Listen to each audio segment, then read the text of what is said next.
पहाड़ी इलाकों में बर्फबारी का असर फिरोजाबाद में भी देखने को मिल रहा है। लगातार शीतलहर का प्रकोप जारी है, जिसकी वजह से पारा लगातार लुढ़कता जा रहा है। ऐसे में जनजीवन अस्त व्यस्त हो गया है। वहीं ठंड से बचने के लिए लोग तरह तरह के जतन कर रहे हैं।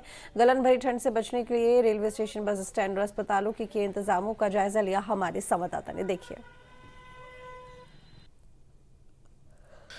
सर्दी का प्रकोप बढ़ रहा है, कोहरा भी है, ठंड भी बहुत ज़्यादा है, टेम्परेचर बहुत गिर गया है। तो इसलिए नगरवासियों के लिए या जो भी लोग बाहर से दूर दराज से या हमारे नगर में आते हैं, उनको आश्रय के लिए नगर निगम द्वारा 11 स्थानों पर रैन बसेरों का जो है वो व्यवस्था की गई है। उसके अलावा 34 ऐसी लोकेशंस हैं कि जहाँ पे अलाव जलाए जा रहे हैं। लगातार बढ़ते सर्दी के प्रकोप को लेकर सूबे के मुख्यमंत्री योगी आदित्यनाथ ने सभी जनपदों के जिला अधिकारियों को निर्देश दिए हैं कि किसी भी प्रकार की कोई भी समस्या नहीं होनी चाहिए। आने जाने वालों के लिए रैन बसेरों की व्यवस्था होनी चाहिए। इसी को लेकर के हम ग्राउंड जीरो पर पहुंचे हैं, फिरोजाबाद की रेलवे स्टेशन पर। यहाँ पे एक रैन बसेरा बना हुआ है, उसमें किस तरीके की व्यवस्था है, और ये जिसमें महिलाओं के लिए 8 महिलाओं को रुकने की व्यवस्था है और साथ ही पुरुष को 12 लोगों की क्षमता है। अंदर का हाल जानते हैं कि क्या किस तरीके का स्थिति बनी हुई है। तो देखिए यहाँ बारी बारी से बेड डाले गए हैं, गर्म कपड़ों की भी व्यवस्था है, रजाई भी रखी हुई है। एक ये हीटर रखा हुआ है, क्योंकि अलाव की व्यवस्था फिरोजाबाद में तो अब लगभग बंद हो चुकी है। गैस हीटर जगह जगह पे लगाए गए हैं। अगर हम बात करें यहाँ के यात्रियों की, तो प्रतिदिन यहाँ पे कम से 300 से 500 यात्रियों का आना जाना रहता है, रात में भी और दिन में भी।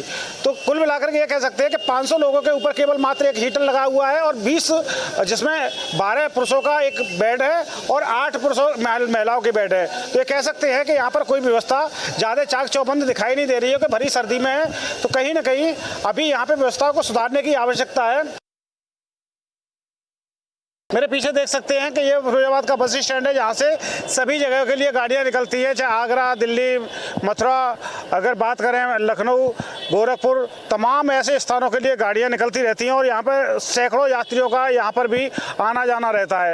ये रैन बसेरा है, नगर निगम द्वारा इसको बनाया गया है और इसमें भी वही 12 पुरुष की क्षमता है और 8 महिलाओं की इसमें क्षमता है जो रात को रुक सकते हैं।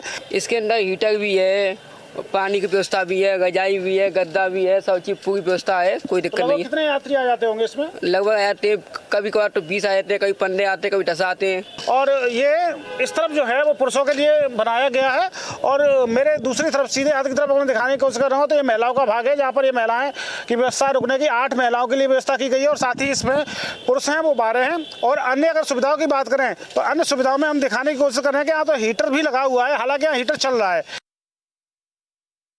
फिरोजाबाद के जिला मेडिकल कॉलेज में जहाँ पे भी जाना है कि किस तरीके के सर्दी से बचाव के लिए किस तरीके के उपाय किए गए हैं। तो मैं सबसे पहले मैं दिखाने की कोशिश कर रहा हूँ कि यहाँ पर ये रिसेप्शन काउंटर है, यहाँ पर तो हीटर की व्यवस्था है, डॉक्टरों के लिए व्यवस्था की गई है यहाँ पर सर्दी से बचाव के लिए। लेकिन दूसरी तरफ मैं दिखाने की कोशिश कर रहा हूँ कि ये वार्ड है, वार्डों की क्या स्थिति है। तो वार्डों में अभी तक कोई वैसे हीटर नहीं है लगा हुआ है। यहाँ एक हीटर लगा हुआ है, गैस हीटर लगा हुआ है। मरीजों के साथ लोग आते हैं उनके लिए तो व्यवस्था की गई है यहाँ पर रात में। देखिए ये रैन बसेरा भी नगर निगम की तरफ से बनाया गया है, निःशुल्क है, पुरुष और महिलाओं की दोनों की रुकने की व्यवस्था है। तो व्यवस्थाएं हमने आपको 3 जगह की व्यवस्था दिखाई थी, जिसमें रेलवे स्टेशन, बस स्टैंड और अस्पताल। वीडियो जर्नलिस्ट के साथ दीपक भारद्वाज, न्यूज स्टेट, फिरोजाबाद।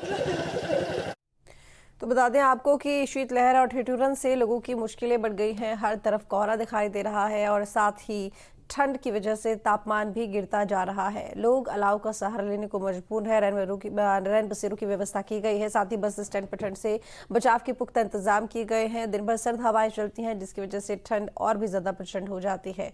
तो बता दें कि पहाड़ों पर भी बर्फबारी जारी है और साथ ही मैदानी इलाकों में बारिश को लेकर संभावना जताई जा रही है।